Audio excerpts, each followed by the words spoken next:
All right. Hey, what's up? It's your girl Neek, and you're tuned in to Neek at Night. And tonight we are going to be talking about Austin Metcalf's father. Now, Austin Metcalf's father is announcing that he is going to be creating a brand new foundation. Now, this new foundation is going to save the lives of a bunch of boys. And to announce this new foundation, he goes and gets the token. And at this point, I'm convinced that there has to be a MAGA playbook and there has to be a MAGA manual because they all do the same thing. They say something really and after they are shown to be whenever they do anything, they try to act like they're not by going to grab up their charity black person. Now, I was about to go to bed. Like, literally, I just got off of a live where I was reading the transcripts for David. If you guys have not seen that video, make sure to check it out. I just literally was about to go to sleep. And as I was about to go to sleep, I refreshed my YouTube. I see an interview of Austin Metcalf's father who went on that rant about Carmelo Anthony being a watermelon felon. Remember that? He did a rant where he said that we should be grateful that we're not slaves anymore. Remember that? He did this interview with some loser girl, and he was talking about all of these slurs to different people. Like, he was talking about, slavery. He was talking about how, all of, like, we have, like, none of us have their fathers in the home. And even though he's a father that wasn't in the home with his kids, he gave out all of these stereotypes of Black people. He said all of this disparaging things about different communities. He talked about how, we should be grateful that we're not slaves anymore. And he said, and I'm paraphrasing, but I have it in another video, but he says something to the effect of that, they used to own us as slaves and they let us not be slaves anymore. And we're just entitled. And all of these things where people saw it and they saw him for his true colors, the true that he is. And people wasn't jacking that. Now, of course, the MAGA crowd was loving it. They felt like, ooh, you speaking facts. Yes, clock that T. They were loving it. Anytime that they say all of these really disparaging things about Black people, they're in for it no matter what. So he was able to appeal to that crowd. But now, there's this motion to recuse in the Carmelo Anthony case. There's this motion for a new trial. And there is time to grift in between. Now, previously, him and his wife, they had GoFundMe accounts where they raised up to almost $1 million, right? So his wife opened up a GoFundMe account to get money off of Austin Metcalf's death. And so did Jeff Metcalf. He also raised money to make money off of his son's death as well. They always act like it's something wrong to have GoFundMes unless it's the MAGA crowd, right? Like, anybody else who opens up a GoFundMe in the wake of a tragedy, they're wrong and they're trying to profit off of death. But if it's the MAGA crowd, then it's justified, and they move the goalpost of why it's not a cash grab and why it's not a money grab, etc. So they had these GoFundMe accounts where they raised almost $1 million combined. Let me show you these GoFundMes. So this right here is the GoFundMe that he raised. His goal is $1 million. You know, he didn't quite get 1 million. The money kind of slowing down a little bit, you know.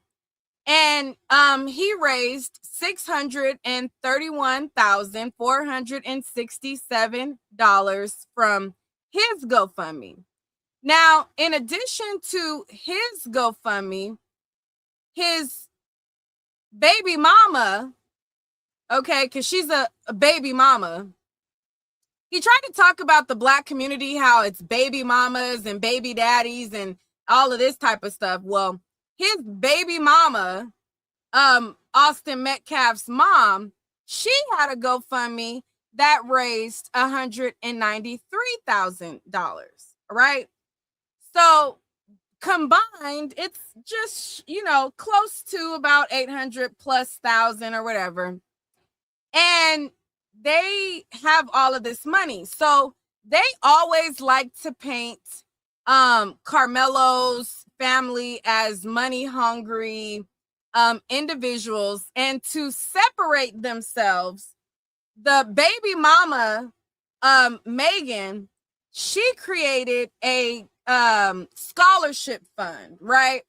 So he has to compete with his baby mama, seems like. You know, they're in competition on who is serving the community, and they both pick a token Black person in this quest. I swear, there has to be an unpublished or some type of secret book that they go to where they say, you know what, let's get a token. A token Black person always has to be inserted.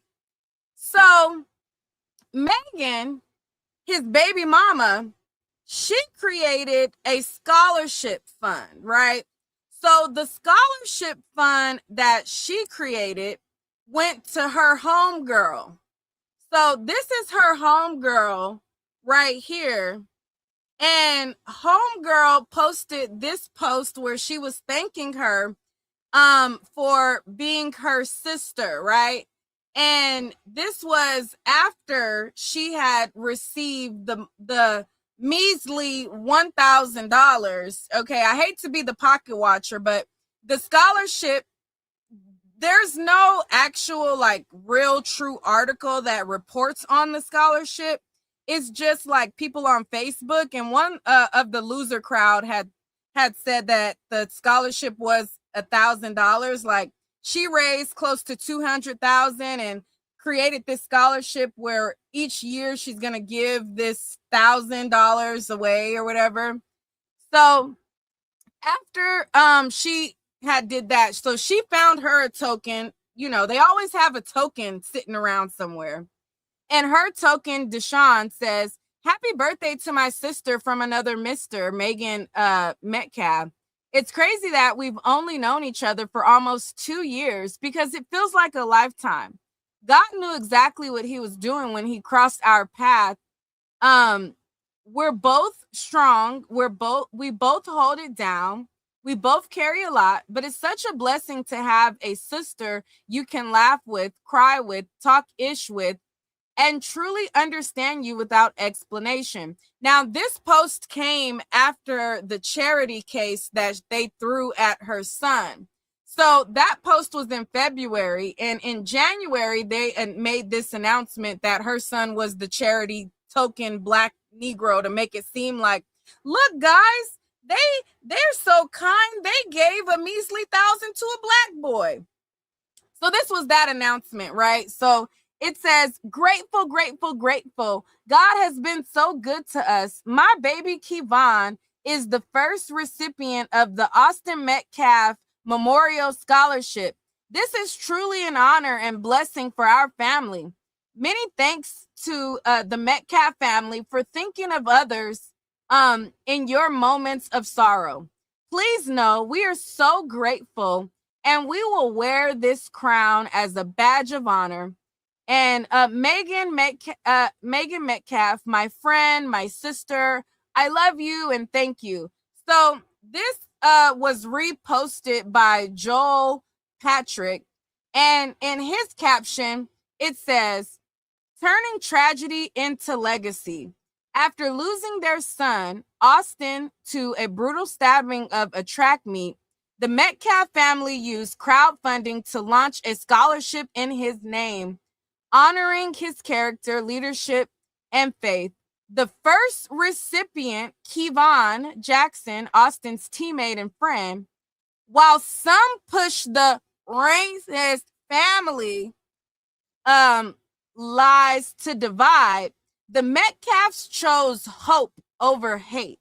So this person who reposted this wanted to know, they wanted everybody to know, look, they're not racist. Look, they gave this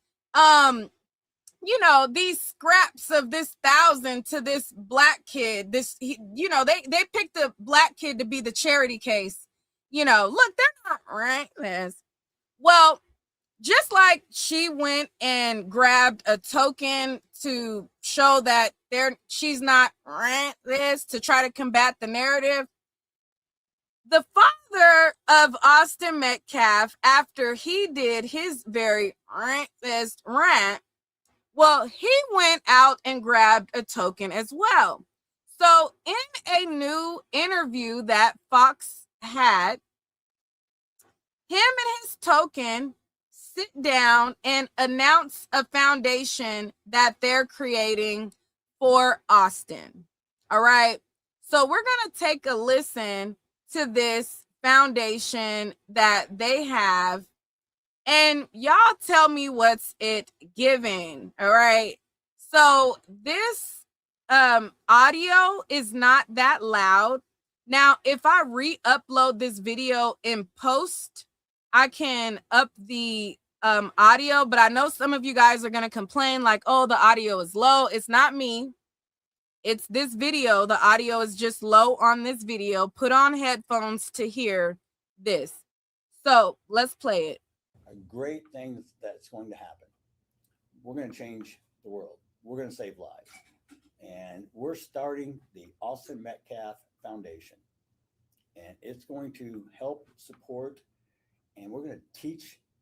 All right. And I put on the closed caption so that you guys can read what it says also.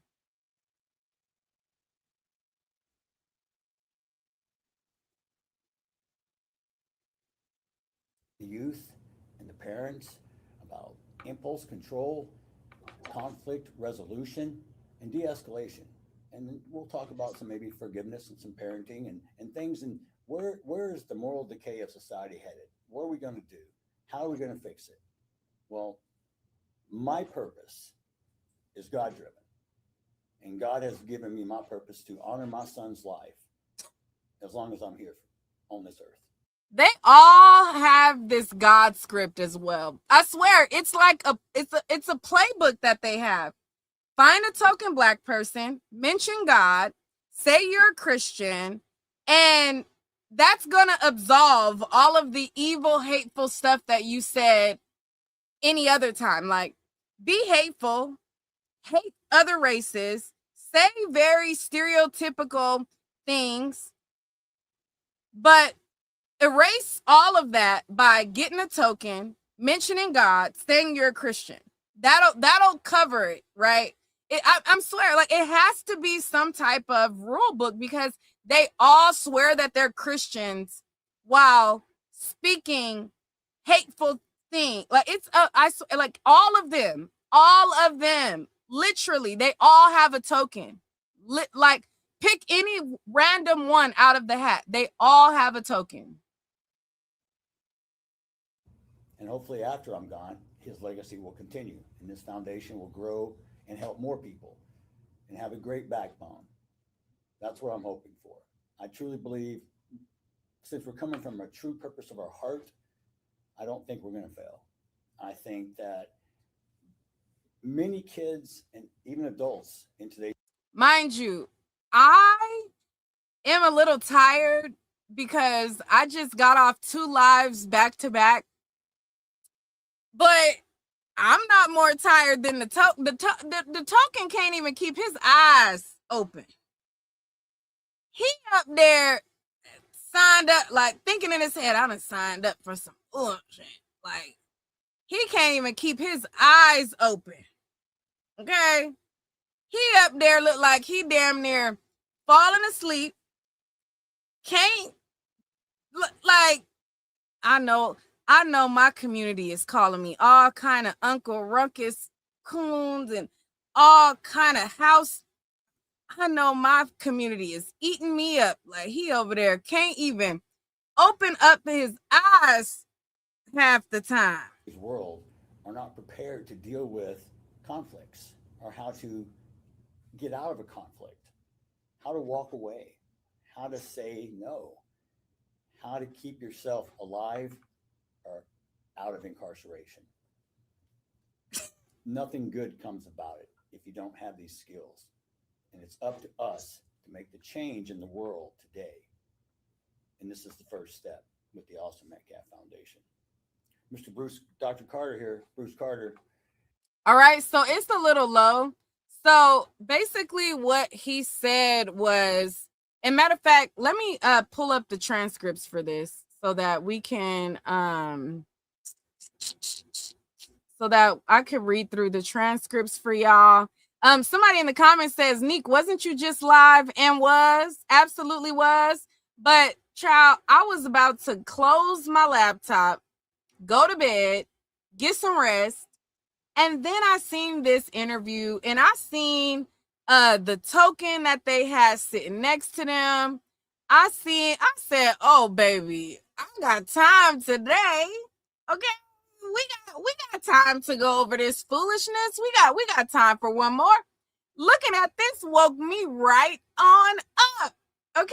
It woke me right on up, baby. We live, baby.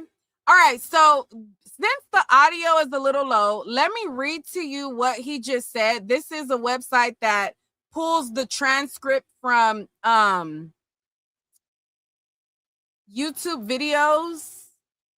Sometimes they have like words that are kind of a little wonky, but for the most part, it's pretty good. All right, so it says, all right, guys, my name is Jeff Metcalf. I'm Austin Metcalf's father, also Hunter Metcalf's father. We're here today to announce a great thing that's going to happen.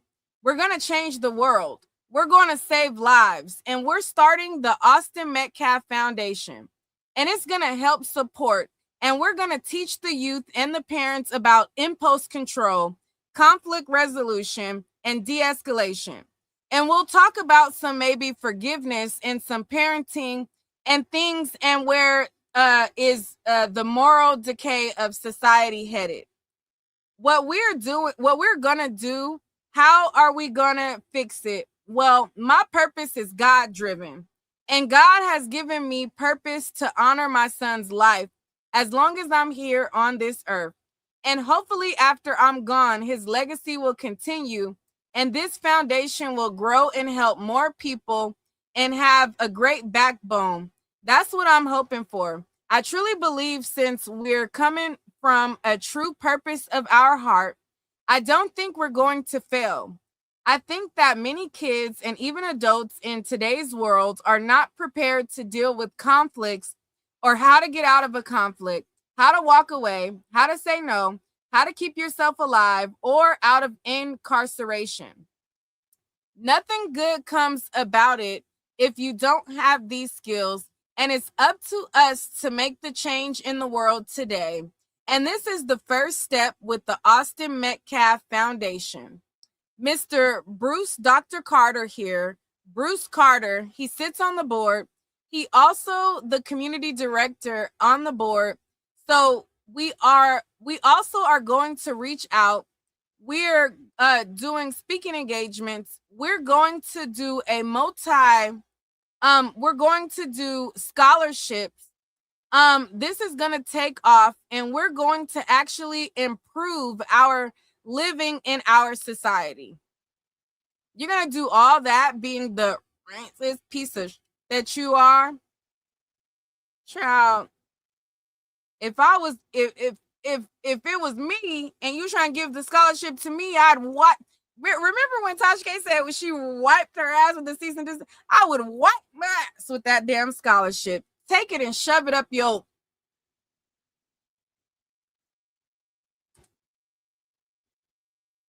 He sits on the board. He's also a community director on the board. So we also are going to reach out. We're doing speaking engagements. We're going to do we're going to do scholarships. This is going to take off, and we're going to actually improve our living in our society. Put it that way. Bruce, what do you have to say?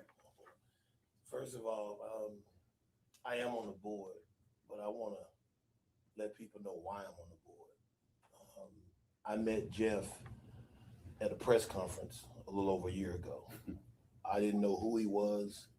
I didn't know he had lost a son. And one of my good friends in the media told me who he was. Shortly after, he got escorted out. So I walked out with him and said, hey, this is who I am. I'm a father. You have my condolences. Here's my number if you need someone to talk to. That night he called me because his house got swatted. And we talked, and then we talked. And he cried on the phone many nights. During the trial, we texted. After the trial, we talked. And I asked him, what is he going to do? And he didn't know. He called me 2 weeks ago and said, I know what I'm going to do. I'm going to start a foundation, and I want you to help me get it started. And so happened that day I was on Preston heading to Frisco. And the closer I got, the more we talked. We ended up meeting at Hutchins. I sat with him for 4 hours, telling him what he needed, the people he needed, how it worked. And in that 4 hours, I seen him cry about an hour and a half of the 4 hours. And as he formed this board, he had him and 2 people, and then he wanted Hunter on the board. And I told him he had to have a 5th person. He had to have someone he trusts because the 5th person could really derail the nonprofit. He asked me to be on the board. And I sit there for a minute, and I said, listen, we need to be clear. I don't have a problem being on your board because I do what you're trying to do. I said, but here's my firm stance. I don't believe Carmelo Anthony should have got 35 years. I thought he would have got convicted of voluntary manslaughter. And that's not going to change. And he said, I'm okay with that. I believe you can help mentor me and help me get this foundation to where it needs to be. AKA, I said some pretty racist things. So even though you think that Carmelo Anthony should not have got 35 years, we need a token bro to give up the persona of I'm not this person that just spouts watermelon felon. That's what I translate this to mean. Now, I don't know what it means. And I wasn't there, and I'm not in Jeff's head. But listening to it, I translate that to mean we need a token. Okay? My wife went out, or my baby mama, sorry, because she's not a wife. She wasn't a wife currently to him. She's a baby mama. My baby mama went out and got a token to give charity to. In order for me to start the charity, I need a token too. So even though you don't think that Carmelo should have got 35 years, the representation of having a Sambo, a person of color on the board, it's gonna look really good to the people. It's gonna make people think that, well, look, he has a black guy, so he can't be that. You know, they always get that one. And he knows that we looking at him crazy. So he thinks that this disclaimer is going to make us feel like, you know, you still with us and you still could come to the cookout. No, sir. Stay over there. Stay over there. Stay over there. Because I'm the type of person, once a person shows me that they are a full stop, I don't give a damn what you're going through. You get no love from me, baby. None at all. And we've worked day and night in the last 14 days to have everything professionally done. I explained to him I thought the magnitude that he wanted it to be, that we should put together a manual on how to govern since he didn't know how to do it. And he's done everything I've asked him to do. I do this because it's who I am. I've traveled this country, I've worked these communities, trying to do everything I can to push kids to the next level of life. I don't work with people because of skin color. I work because of purpose. And as long as this organization is staying true to its purpose, I'll be on the board. I'll push it. I'll do everything I can. Because like I said, when I wake up tomorrow without a Austin Metcalf Foundation, I'm still trying to help kids. With it, I'm still helping kids. And when we talk about the mindset of our kids, and a lot of it, we've taught them. We've taught our kids not to back down. Don't let nobody do this to you. In my era, it used to say sticks and stones may break your bones, but words hurt now. Words cause people to shoot through buildings. Words cause people to take people's lives on the road rage. So we have to change that. And I'm hoping that the people that supported him in the immediate time Austin died, that they'll support this foundation so it can go out and do some of the work that I'll let them know. AKA, there was all of these people that gave him $631,000, and they only gave his baby mama $193,000. What I translate, now I don't know what he means by that. And I'm not saying what I think is a fact, because it's only an opinion.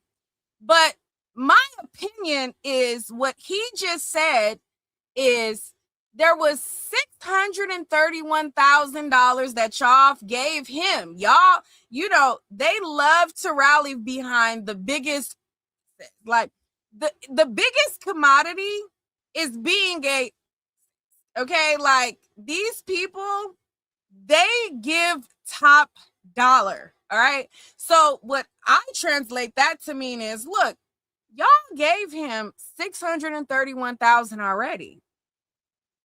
Let's give him some more money. Cause look, we're gonna do this foundation. So send in some more money. Like, you like him, right? Like, he's the more cis one. Like, you already gave 600. What's a little more? Yeah, like, is that what he means, or am I wrong? I don't know if that's what he means or not. Let me listen some more. Maybe I'm wrong. Maybe I don't know what he means, or maybe I'm misunderstanding or mislistening. Let me bring it back a little bit. Maybe that's not what he means. Is he asking for more money? Let me see. And when we talk about the mindset of our kids, and a lot of it, we've taught them. We've taught our kids not to back down. Don't let nobody do this to you. In my era, it used to say sticks and stones may break your bones, but words hurt now. Words cause people to shoot through buildings. Words cause people to take people's lives on the road rage. So we have to change that. And I'm hoping that the people that supported him in the immediate time Austin died, that they'll support this foundation so it can go out and do some of the work that I'll let them know I believe will have an impact. You can't just go have a... Is he asking the people that donated $631,000 to donate more money? Is that what he's saying? I don't know. It's early. It's 5 a.m. for me right now. And again, I just got off of doing 2 very long, lengthy lives. Is he asking for more money? Like, is he saying, like, hey, guy, like, what does he mean by that exactly? What do you mean by that exactly, sir? Are you asking those people that gave that $631,000 for more money? Is that what you're asking, sir? Let me listen some more. Conversation and think you're going to change a life. But I do believe he has a story that if he does it correctly, he can always point to the grave of his son, and that's what he can come from. And other than that, we're done. We wanted America to know that it's out, and I wanted people to know how we decided to work together and what terms we worked under, but why we can be successful. I've been to his house the last 4 days. Matter of fact, he cooked food today. So we've had a chance to really be with each other. And I've told him jokingly, I don't use profanity. He's an F-bomb man. But we have some similarities and we have some differences. But at the end of the day, I got one cause, and that's to give these young people, whoever and wherever I meet them, every chance to live freely, and have a chance. And I pray and hope that this foundation will get the support that it needs to do that. With that, we'll open the floor for questions, and we'll go from there. Who's first? I guess, how do you feel like? Who's first? They're so funny. Thank you, Feline Fusion. Feline donated $9.99 and said, it's always that one black person. And then they said it's 7:10 a.m. in Chicago. Where is it? Like, what time is it where you guys are at? For me, it's 5:12 a.m. here in California. But what time is it where y'all are? It's early for me. Real early. But Trout, are you guys gonna donate? They need more money, sounds like, but I don't know. I don't know if he's asking for money. The mission of this nonprofit honors Austin. Well, one, it's gonna be able to keep his. Okay, I can't hear what she just said. So let me go here. What was the timestamp? Okay, hold on.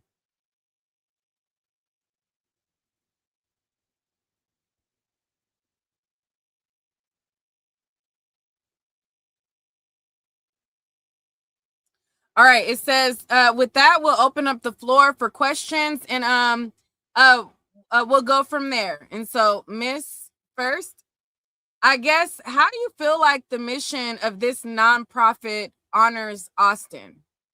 Well, one, it's going to be able to keep his name alive and keep his legacy alive. Plus the scholarships. One, there is an athletic scholarship that's already developed that we're going to contribute to.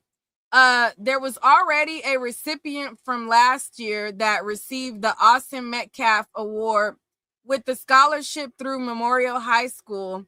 That is one way to honor him. But we're also looking to outreach it to not just keep it here in Frisco.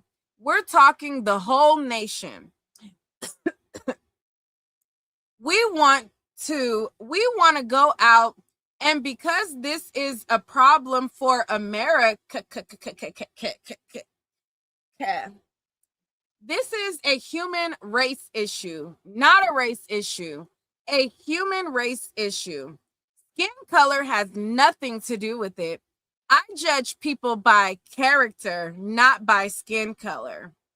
Really? Do you remember what you said when you went to that Loser Chicks interview? And you said all of these stereotypes for all these different groups of people? And you want us to believe that you don't look at anybody by their race? Right. Right. Sure. Another great man said that before me. Can't take credit for that. But with that being said, the character of this foundation is going to represent what Austin stood for. And if you understood what all that N means. A is for Austin. The 2 L's were ones that was his number 11. And then I stood for integrity. And then N for never quit. Hold on, let me hear him because I don't know what is he talking about. Hold on, let me go to this timestamp.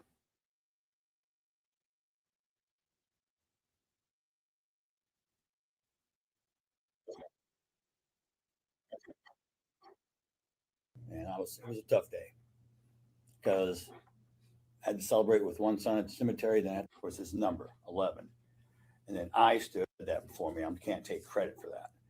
But with that being said, the character of this foundation is going to represent what Austin stood for. And if you understood what all N means, A is for Austin. The 2 L's were ones. That was his number 11. And then I stood for integrity, and then N stood for never quit. Now, that was brought up at a football meeting, and I'll tell you, this is a very hard day. It was July 31st last year. That's my twin's birthday. So we had the parent football meeting that night at 6 every year as normal. Well, I'd spent 2 hours at the cemetery before, and it was a tough day because I had to celebrate with one son at the cemetery. Then I had to celebrate with the other son, who I know is sitting there missing his brother. When we had that presentation that night, they pulled out, this is the motto. This is what it stands for. This is what we're going to go with. And it took off. The whole community was backing us. The first home game, Jobin, you were there. I remember because I said, I can't talk to anybody. I'm under a gag order. Whew, that's another subject. But I was able, I love you. I did this all the time.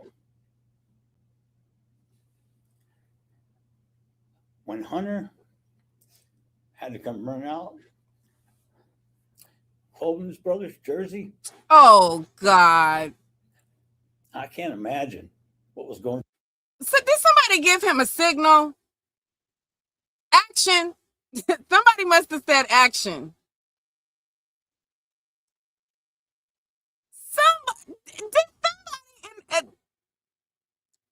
What?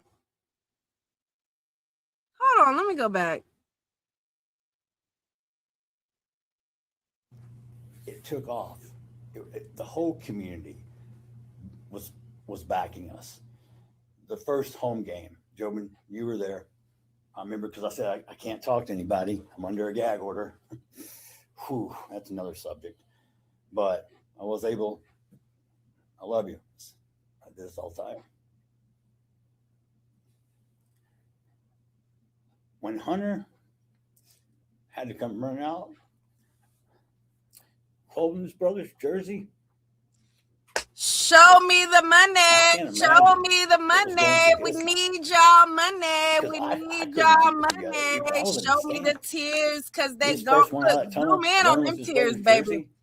Zoom in on them tears, baby. Ooh, get the money coming in, baby. Ooh, that's the collection plate, baby. To have the mental fortitude to play his brother's position, also get all district, also to be team captain, also to be team MVP. Pass the collection plate. And I do want to say this. Pass the collection plate. What I think, based on our conversations, directly to your question, is that it will bring awareness because of all the racial charge that's been there, all the people on this side, and how it will continually come to life every time there's a court date, every time there's an appeal. This is the reality. But I do believe that every time we can reach a child who said, I handled this situation different, is because I heard something from the Austin Metcalf Foundation. That's how I believe it's gonna benefit. And of course, it's Austin's name. So that doesn't let his name die, even though he's physically dead. Next question. Jeff, In the back. I'm sorry. Go ahead. You talked about part of the mission is to teach conflict resolution. When you go back and think about what happened that day, on April 2nd. Let me go back to the transcripts because I can't hear that person. That is, what is the timestamp? 11:22. All right.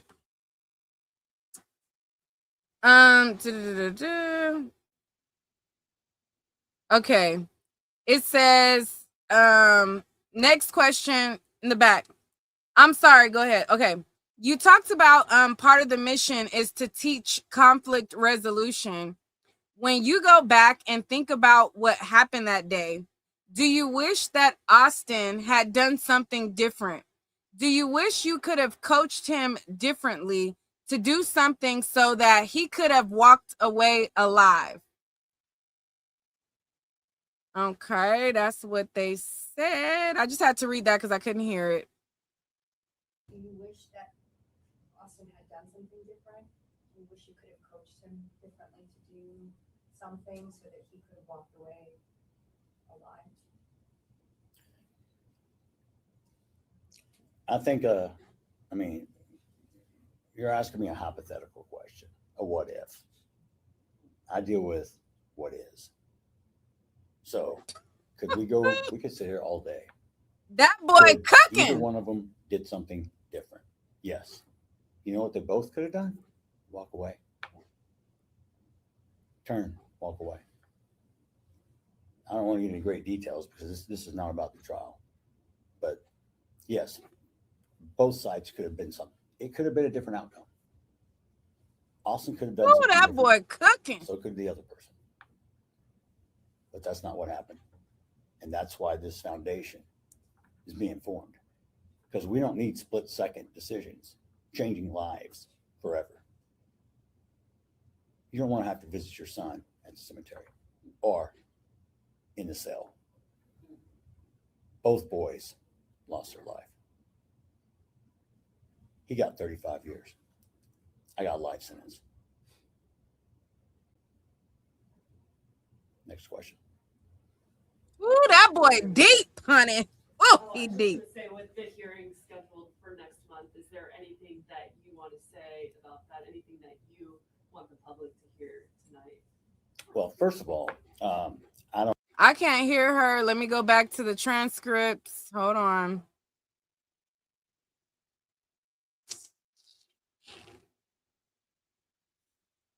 All right. So he said, I was going to say, with the hearing scheduled for next month, is there anything that you want to say about that? Anything that you want the public to hear tonight?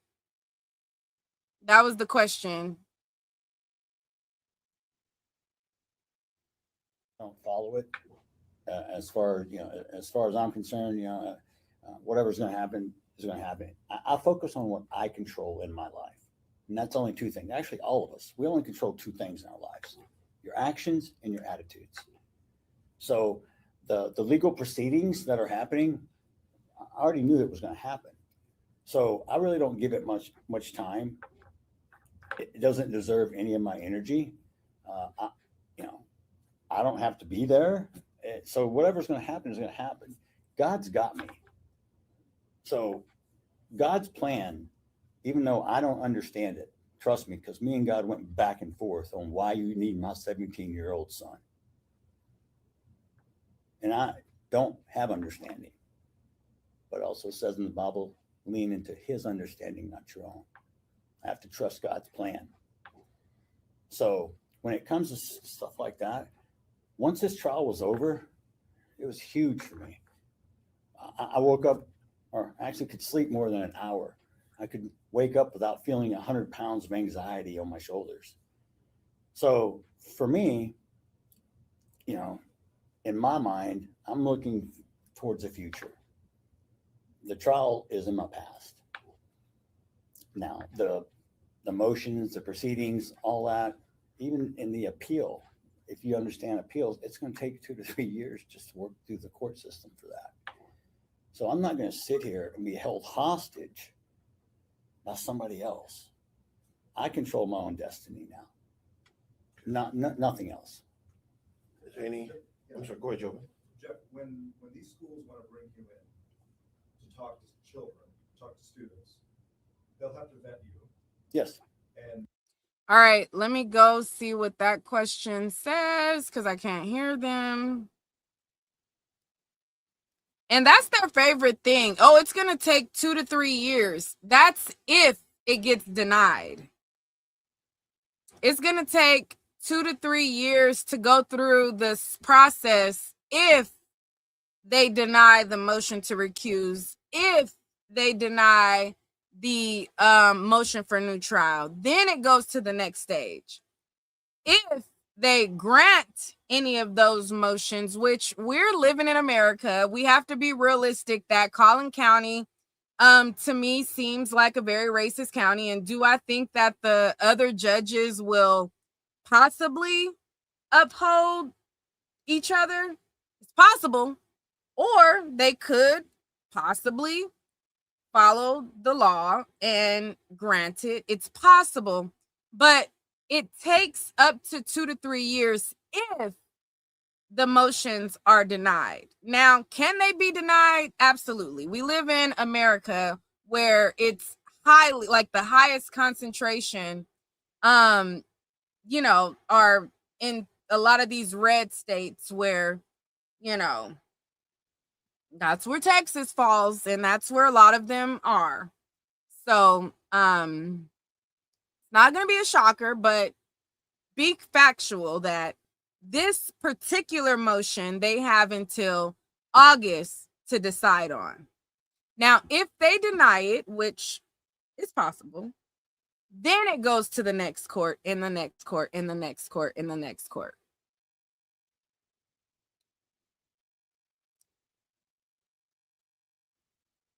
All right, so the question was, Jeff, when these schools want to bring you in to talk to children, talk to students, they'll have to vet you. Yes. And they'll also have to wrestle with some of the things that happen post-conviction stuff you said. Yes, sir. And they'll have to wrestle with that. How do you convince these schools that, yes, I am the person who should be talking about this after stuff I have said that I know you and I had talked, some you regret, some and some you don't regret. And then he says, and so let me jump to what his reply is.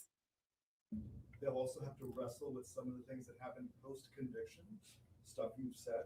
Yes, sir. And they'll have to wrestle with that. How do you convince these schools that, yes, I am the person who should be talking about this after stuff I've said? That I know you and I had talked, some you regret, some you don't regret. Are you in referencing to the interview I did Yeah. the night of the the night the gag order was lifted? Schools are going to have to vet Yes, some sir. of this I just want to make sure we're clear on the Yes, subject. when you said So, all the let me racist address things. this. Yes, absolutely. For 14 months, I had to keep my mouth shut. As I watched through the media, through social media, my son, myself, my ex-wife, my living son, memes that were despicable, grown-ups telling Austin is dead, we're glad, we're happy. You saw the reaction at the courthouse of what they did to some of Austin's friends. They thought it was Hunter and our family that came out, and they surrounded him while they got to the car, telling him, we're glad Austin's dead. First of all, what kind of person are you? The hell I've been put through for 14 months, people talking, making up lies. Oh, he was jumped by so many. No, he wasn't. If you're in court, you know the facts. That's what I deal off, because for 14 months, it was nothing but lies. Oh, there was a fake autopsy report. So, translation, because people on the internet lied, then of course I got a pass to be racist, right? Like, of course, like, is that what he's saying? I was under a gag order and I couldn't defend myself. So I had to be racist, right? Like, is that what he's saying?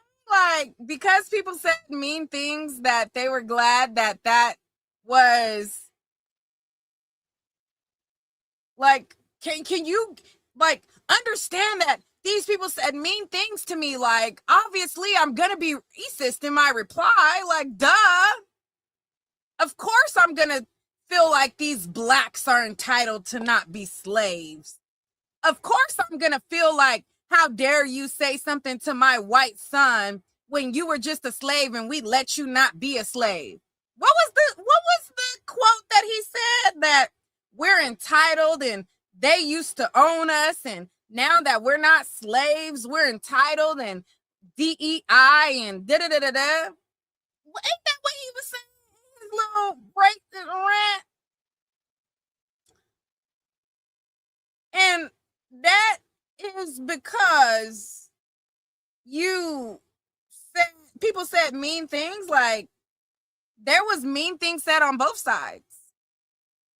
You guys were saying all kind of stuff on y'all's side. Your supporters were saying, especially under my comments,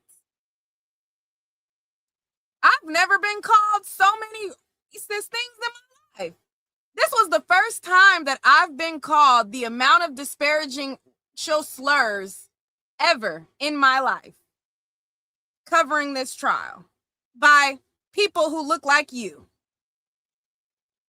They called me everything other than a child of God.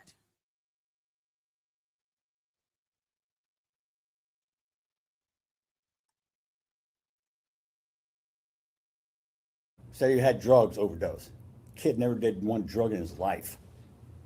Kid was a gym beast. He had one thing on his mind. He wanted to be pro football. He sucked, so And he probably wasn't going to and happen. he went to church and he found God. And he wrote that 3 days on his X account. Faith that God got me, that my hard work will pay off. Ironic, 3 days before. But I knew him and his brother both knew Christ. I'm a Christian. That doesn't mean I'm a perfect person. It means I fail every day, and I need God in my life. Ooh, child, give me the money. Give me the money. Ooh, give him the money. God directs my path. God has brought this today. He said the buzzword, God. I'm a Christian. You know. Didn't know each other. At a press conference I'm getting kicked out of. And look how far we've come, Bruce. Look what we're talking about today. So the things I said that night, I was very emotional. And I've said this 100 times. Emotion and intellect do not mix. You can't make an intellectual decision if you're emotional. Hold on, wait.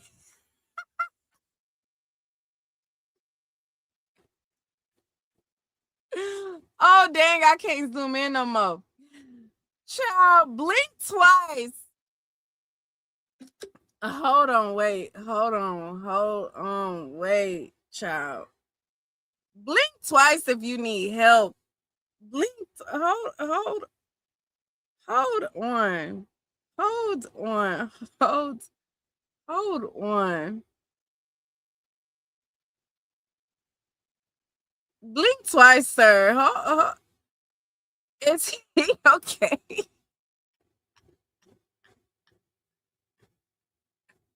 Is he all right?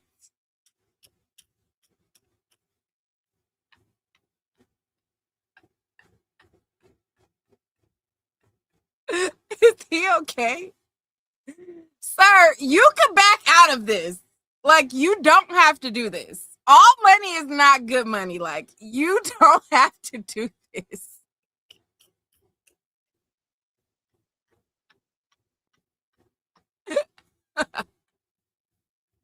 You could say no. You could say, you know what, sir? All money ain't good money. You know, like, you don't.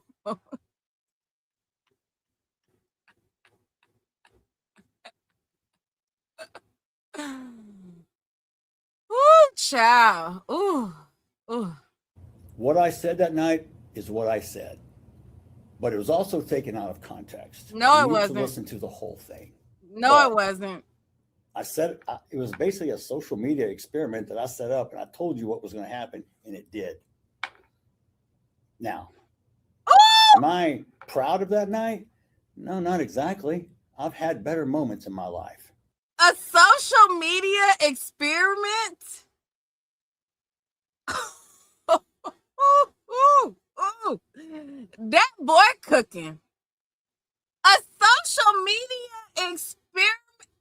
You know what? Clever. You almost got me with that social media experiment. You know what? I almost thought you were racist. So you mean to tell me it was just an experiment, but it was experiment, but you're not proud of it? But it was just an experiment, right? So what are you not proud of? You almost had me, Jeff. I thought you were an extreme racist. Like I thought you were the biggest of the one. All this time, all of those things that you said, it was just an experiment. Oh my goodness, that boy good. You good, Jeff. You was a really good actor because I really thought you was for real, honey. But what you saw was a grieving father who had been chained up and caged and muzzled for 14 months while everybody in the world despicable means and lies about my family, and I get swatted 6 times. My ex-wife swatted twice. My son was the victim. He's the one that's 6 feet under. He's the one I have to visit at the cemetery. I could have went way off course that night. You did. Some people think I did. You did. I'm telling you right now. Oh no, I could have went way worse. Oh, we know. I'm furious at the way I was treated without being able to respond. When people lie about you and they have TikToks every night just to discuss you and tell more lies about you, and you can't say nothing. And that gag order, I guess it only applied to me. Because the truth of the matter is, there's not a whole lot of bite in the gag order unless you're an attorney and you do something like that. But as far as public, yeah, that, don't get me wrong, Judge Roach was a very tough judge. So you mean to tell me that you didn't have a person that you were giving information to? You couldn't speak, but it damn sure looked like somebody was getting information directly from you. Now, I don't know if you did or not, but there was the appearance that you had a mouthpiece that even quoted speaking to you sometimes during that gag order. But maybe you didn't and they were lying on you, because I've seen things that they lied about. So maybe they're just liars, but maybe you did keep your mouth shut. But it definitely looked like you had a mouthpiece. But that particular mouthpiece is a lying sack of. So maybe they were lying on you like they lie about everybody else. And I knew to stay off social media because they made it very clear to me, if you do this, this is what's going to happen. So hold on, let me help Jobin. I want to make sure.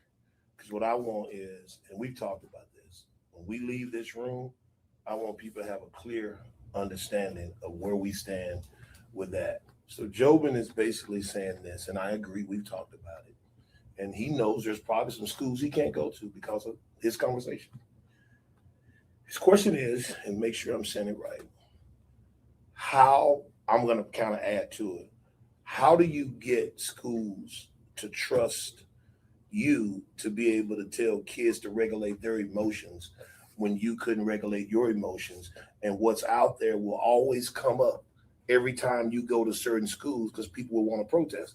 I think that's what you're trying to ask. Exactly. Okay. Yeah. So yeah, so I want you to answer him in short, based on everything you said. How do you perceive and almost what happens if they say no? I just add Well, that. the best hitter in baseball batted 400, and that's 4 out of 10. I'm telling you now, I'm not going to get 10 out of 10. If I have to go to 100 schools, I'll go to 100. If I have to go to 1,000 schools, I'll go to 1,000. My purpose, I'm purpose driven now. There's nothing that's going to stop me. Now, if people want to hold one moment, one snippet of my life and want to hold that against me, that defines my whole life and character, you really need to check yourself in the mirror. You're Ooh, telling that me boy that my whole life cooking. is defined by one interview on social media. If you choose, if that's your mentality, you're welcome to your opinion. I'm not saying it's right or wrong, because everyone has an opinion. And some people's perception is their own reality. It's not the truth. Mm. The truth is something different. But the way people see things and perceive things, because I'll tell you right now, there are people out there to this day that say, oh, he was jumped by 4 people. You refuse to see facts. Well, here's a fact. I said that night. I own it. I admit it. Not my best moment. Can I do better? Yes. That's what I'm trying to teach. Now, if you're held hostage for 14 months, I promise you, when you get out, you're gonna want to run free. That night, I shouldn't have actually done that. I should have taken a day to decompress. But that trial, that was the hardest thing I've ever been through. And 10 years ago, I was diagnosed with stage 4 cancer. I was supposed to die.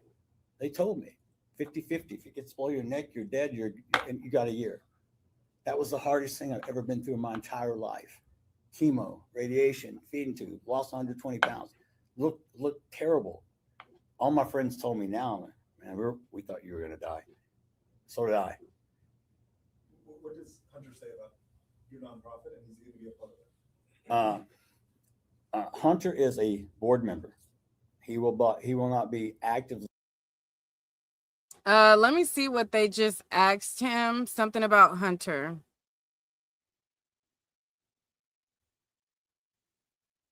Somebody in the comments says, doesn't he have a particular charge that was a S charge?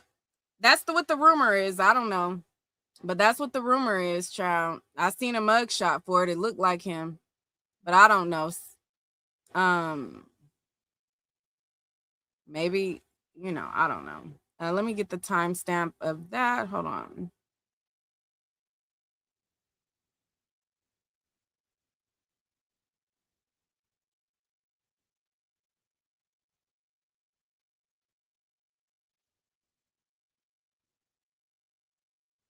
Okay, it says, what does Hunter say about your nonprofit, and is he going to be a part of it? And then he says, Hunter is a board member. He will be, but he will not be actively participating. I told him, I want you on the board because it's your brother. He's focusing right now. He's going to school in 3 weeks. He's got his, I told him, I'm gonna do me, but you need to do you. I'll say this. I talked with Hunter last night. His friends are going to be giving videos for the nonprofit website. And as I was telling him, and some of his hard parenting, I want to make sure his kid doesn't go the wrong way. Participating. I told him I want you on the board because it's your brother. He's focusing right now. He's going to school in 3 weeks. He's got his. I told him, I'm going to do me, but you need to do you. I'll say this. I talked with Hunter last night. His friends are going to be giving videos for the nonprofit website. And, as I was telling him, and some of his hard parenting, want to make sure his kid doesn't go the wrong way. I think that people forget, one, he's a twin. Two, he was there, and his processing is different than his dad's processing. But I'm sure as he matures and can kind of deal with it, I'm sure that he'll be excited for the work we've done. I mean, but there's so much work to do to get some good results, to get over the initial hurdle that people are going to have with some resentment for the foundation.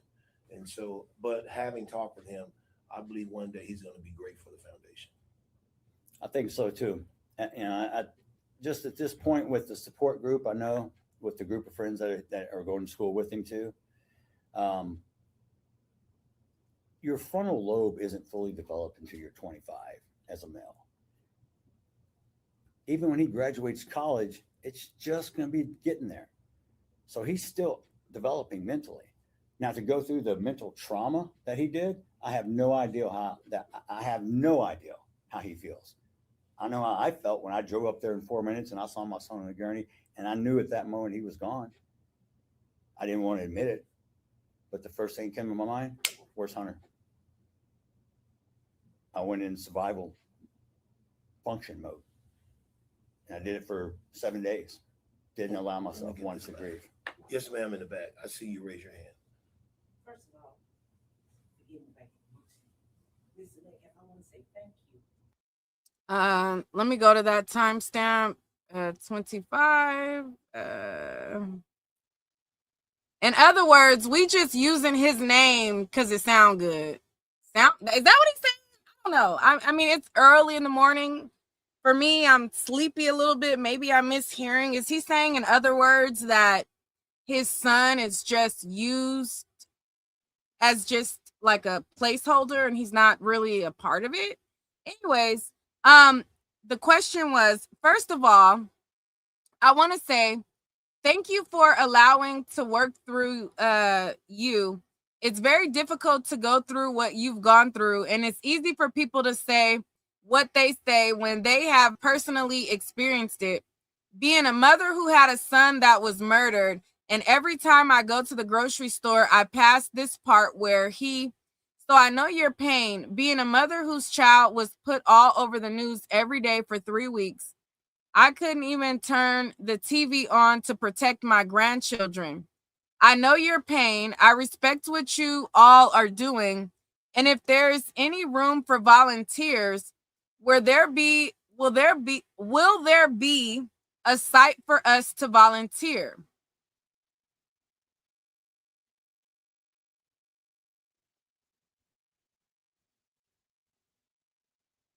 For allowing God to work through you versus in you. It's very difficult to go through what you've gone through, and it's easy for people to say what they say when they haven't personally experienced it. Being a mother who had a son that was murdered, and every time I go to the grocery store, I pass the spot where he lay dead. So I know your pain. Being a mother whose child was put all over the news every day for 3 weeks, I couldn't even turn the TV on. That sounds like a black voice. I know your pain. I respect what you all are doing, and if there's any room for volunteers, will there be a site for us to volunteer? First of all, I'd like to say I'm sorry for your loss, because me and you, we're in that small club, and the membership dues are so high.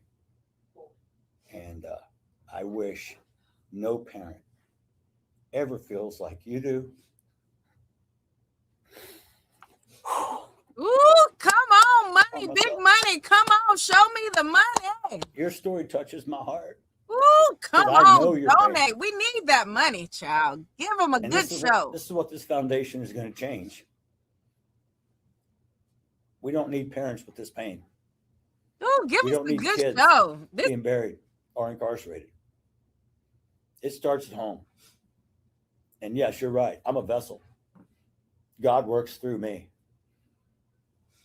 If you'd have told me, I'm 25 years in real estate. If you'd told me 20 years ago, you're going to be sitting in front of a press conference and people are going to know your face all over the world, I'd be like,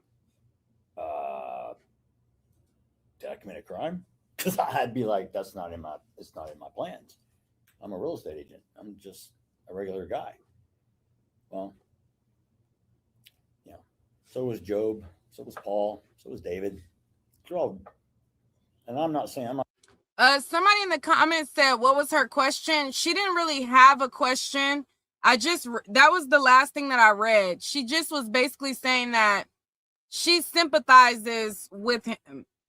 So she said, first of all, I want to say thank you for allowing to work through you. It's very difficult to go through what you've gone through, and it's easy for people to say what they say when they haven't personally experienced it. Being a mother who had a son who was murdered, and every time I go to the grocery store, I pass this part where so I know your pain. Being a mother whose child was put all over the news every day for 3 weeks, I couldn't even turn the TV on to protect my grandchildren.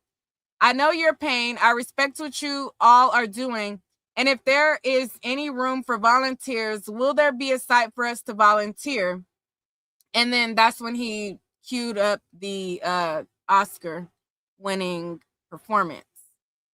I'm not getting all preachy biblical on you, but I do believe, my core value is from the Bible. And that book has every answer in life for you. For every situation, there is a verse, there is a place in there in that book. That book contains everything you need to know. It gives you a blueprint on how to live your life. It even tells you if you do wrong things, this is what's going to happen. And if you choose, because politics and religion are two things I really don't speak on a lot, because everyone's entitled to their own opinion of that, your own interpretation of that. Politics, maybe. But you've talked about religion this whole time. God this, God that, the Lord and the whatever. Did you forget? That's why I have different religions. I mean, yes, I'm Christian, but I don't look down at a Muslim, or I don't look down at Hindus or Buddhists or anything else. If you have a higher power and you find that in you, and that gives you that spiritual feeding of your soul, and you have good character, that's what you want to do. Because right now, when you're raising your kids, what are you teaching them? Because I'm going to ask the question. Anyone who was at the courthouse, and I know most all y'all were, you saw the stuff that went on out front. Those are somebody's parents. My question to them is, are you proud of what you're doing? And if your kids saw you, is that what you want them to learn? Is that how you want them to act?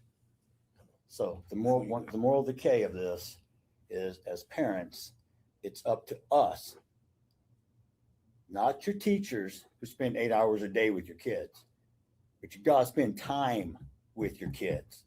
Don't stick them in front of the Xbox and go fix dinner. Thank you for the super chat. She said, Neek, it's too early for this. The disconnect. This is the problem we have with families right now. The disconnect, the dysfunction. Communication is key. I told my boys this. I drilled it in their head. You are free to make any choice you want in life, but you are not free from the consequences. I want to see how many more questions we got. Yes, ma'am. Hi. So I know that you guys are early in the stages with this, but do you have any idea as to what? Let me go back to the transcripts, because when they should have had like a mic in the audience or something. I don't know. That was the 30-minute mark. So let me go down.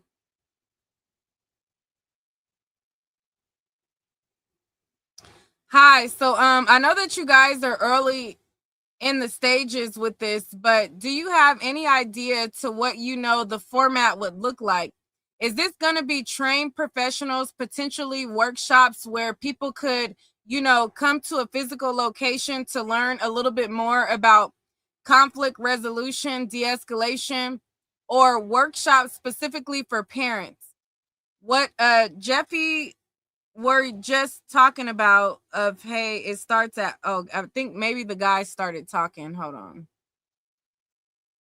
Like, is this going to be trained professionals, potentially workshops where people could, come to a physical location to learn a little bit more about conflict resolution, de-escalation, or a workshop specifically for parents, what Jeff, you were just talking about of, hey, it starts at home. Could you share a little bit more about your vision? Yeah, so I will assist with programming and developing using some of the tools I already have, but pretty much all of the above. Going to the school is one piece, but as I was telling someone earlier, just to go talk with a kid, that won't work. I was telling the police and department managers earlier this week, you can't just show up when there's a crime and think you're going to solve the issue. So it would be very detailed, ongoing. We need to be able to communicate with those who want to be better.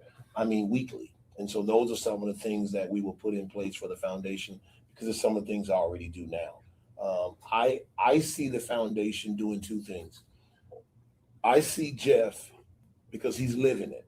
He'll always live it to be able to have a voice for those that'll listen. Then the foundation itself will have a platform that teaches, that educates, that empowers, and that can say, this is what we did with this mom and this kid. But that's probably 60 days down the road. Right now would just be trying to get in front of people to say, look, hold on, don't let a momentary decision ruin your life, whether it's the loss of life or it's incarceration, because that's all he's equipped to do right now. And with it being a startup foundation, you still have to fundraise. You have to have someone to believe in you. And as those things come to life, it'll be able to do more. And I'll let this cat out of the bag now, but I've been asked to speak at Mar-a-Lago November 17th. I was honored to be even considered for that. Did you accept? Yes, ma'am. So that's a huge platform. So plus, I like Florida, so it's a nice place to visit. Now, since you let the cat out the bag, I think you need to. Oh, you're gonna go to Mar-a-Lago. Oh, they always welcome people like you. Of course they would invite you. Look at how proud he is. Didn't pigeon toe? Anyways, Put it in context of what they've asked you to speak about. Well, they've asked me to do a speech about forgiveness. Who asked? It's a law enforcement, Big Blue. I'd have to get out the exact person, but yeah, it's so Cash Patel will be there. Been a lot of head law enforcement activity, and they just asked me to come speak about forgiveness. There's also been 2 colleges in Georgia that have reached out to me and expressed they want me to come speak and said this fall also. Last question for me. How will you honor your sons next week for their birthday? oh, what did she just say that cued another performance?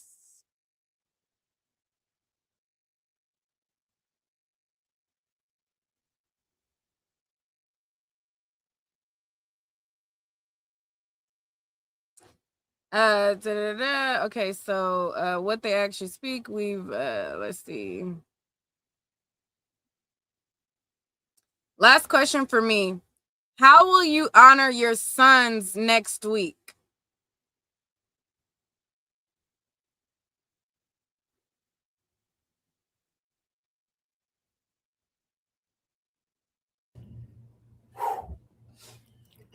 So there's 2 days in a year that are the hardest days of my life. Father's Day and July 31st. It's bittersweet. I've got Hunter, who's grown up, and he looks just like his brother. And I'm happy and proud. And then there's the other half of me. That's a wreck. That's broken, shattered. Wishing Austin was here to reach his potential. But he'll never get that chance. Every birthday, there'll be an empty chair. Every Thanksgiving, there'll be an empty chair. Every Christmas, there'll be an unopened package. But Father's Day, we're gonna have to visit one at the grave, and then have the other one come over, and I have to still be blessed and show him love without showing him I'm hurting too. I don't want to put that on him. But next week, it's a day by day thing for me. So right now, this is what I told Hunter, because from high school to college right now, go have as much fun as you can. Whatever you want to do. Just don't get in trouble. But this is the best time of your life. Trust me. Because after this, life becomes a little bit more real. You got a lot more responsibility. And I'm not there to have your back like I have for 18 years. And that's hard for me. I've already lost one something. This empty nest syndrome or whatever people talk about, it's real. I'm finding it out. Like all of a sudden I want to grab Hunter and no, you can't go nowhere. You have to stay 18 forever. But Hunter quickly lets him know, I'm a young man. I'm gone. I'll see you for 5 minutes. So he is a normal 18-year-old. Somebody sent in a super chat and said, can he take his puppet with him to Mar-a-Lago? I highly doubt it. This is only for like show purposes. Like when he gets in the spaces of the other atheists, they don't take their tokens to those type of places. You know, they bring their other MAGA racists because that's their proud badge of honor that they made it into the racist club, right? So he's not gonna bring this guy. No, of course not. Like, I don't think so. If he does, I'd be highly, highly surprised. But again, they do have this foundation where, you know, they got to sell it. But do I think that he will? I don't think so. Yes. Is there any more questions back here? Can I just share one last thing? Please. My son's birthday is June 5th. Oh my God. So y'all can go do something together. All right. I want to say this if there's no more questions, we close out. You know, here's what I told Jeff outside my stance. And I said, this is what's going to happen on the 24th. I'm going to be called them. Coon, Trader, Uncle Tom, sell out. Oh yeah, baby. You, of course, you know that. Like, duh, you're sitting next to a man that is extremely great at. Like, of course, we're gonna call you a sellout, a coon, an Uncle Tom. Like, a duh. Like, duh. You know that. All of these things. And I'm cool with that. Because I have a body of work that says I'm okay in those communities. The reality is this. I hope and believe that this foundation will get the support that many other small organizations don't get when they're trying to do the work.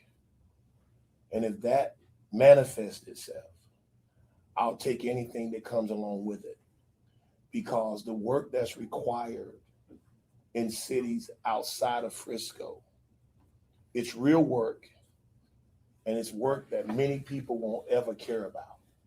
So it's not just for this foundation.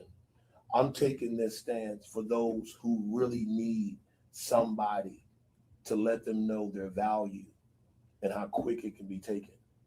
So with all right, so that was the end of that. But I wanted to make sure to update you guys. To me, it sounds like they were looking for money.